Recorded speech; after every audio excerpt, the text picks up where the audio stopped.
അപ്പോൾ capital ഗെയിൻ്റെ third പാർട്ടാണ് നമ്മളത്. ക്യാപിറ്റൽ ഗെയിനിൽ അണ്ടർ സെക്ഷൻ 87A റിബേറ്റ് എപ്പോഴൊക്കെ എടുക്കുക, ആർക്കൊക്കെ എടുക്കാൻ പാടില്ല എന്നതിനെ കുറിച്ചാണ് നമ്മൾ പറയാൻ പോകുന്നത്. നമുക്ക് ക്യാപിറ്റൽ ഗെയിൻ തന്നെ 2 ടൈപ്പായിട്ട് തിരിക്കാം. ഒന്ന് ലാൻഡ് അല്ലെങ്കിൽ പ്രോപ്പർട്ടി വിറ്റിട്ട് കിട്ടുന്ന ക്യാപിറ്റൽ ഗെയിൻ, മറ്റത് സ്റ്റോക്ക്, അതുപോലെ മ്യൂച്വൽ ഫണ്ട്. ലാൻഡിൻ്റെ കേസിലാണ് ഈ വീഡിയോയിൽ പറയുന്നത്. ലാൻഡിൻ്റെ കേസിൽ ക്യാപിറ്റൽ ഗെയിൻ നമുക്ക് ഉണ്ടായിട്ടുണ്ടെന്നുണ്ടെങ്കിൽ, അതായത് ഷോർട്ട് ടൈം ക്യാപിറ്റൽ ഗെയിനാണ് നിങ്ങൾക്ക് ഉണ്ടാവുന്നതെന്നുണ്ടെങ്കിൽ അതിൻ്റെ മുകളിൽ അപ് ടു 5 lakh വരെ നിങ്ങൾക്ക് ഇൻകം കിട്ടുകയാണെന്നുണ്ടെങ്കിൽ അത് ഫുള്ളായിട്ട് നമുക്ക് റിബേറ്റ് എടുക്കാവുന്നതാണ്. എന്നാൽ 5 ലക്ഷത്തിന് മുകളിലേക്ക് നിങ്ങൾക്ക് ഷോർട്ട് ടൈം ക്യാപിറ്റൽ ഗെയിൻ പോയിട്ടുണ്ടെന്നുണ്ടെങ്കിൽ അതിന് മുകളിൽ നമുക്ക് റിബേറ്റ് എടുക്കാൻ കഴിയില്ല.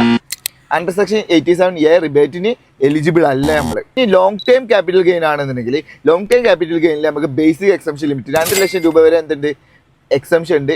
അണ്ടർ സെക്ഷൻ 87A റിബേറ്റ് നമുക്ക് എടുക്കാം. എങ്ങനെയാണെങ്കിലും വേറെ സാലറി ഇൻകം ഒക്കെ ഉണ്ടെന്നുണ്ടെങ്കിൽ ലോങ് ടൈം ക്യാപിറ്റൽ ഗെയിൻ്റെ അണ്ടറിലും നിങ്ങൾക്ക് 5 ലക്ഷം രൂപയുടെ മുകളിൽ ഇൻകം വരുന്നുണ്ടെന്നുണ്ടെങ്കിൽ നമ്മൾ അണ്ടർ സെക്ഷൻ 87A റിബേറ്റ് എടുക്കാൻ എലിജിബിൾ അല്ല.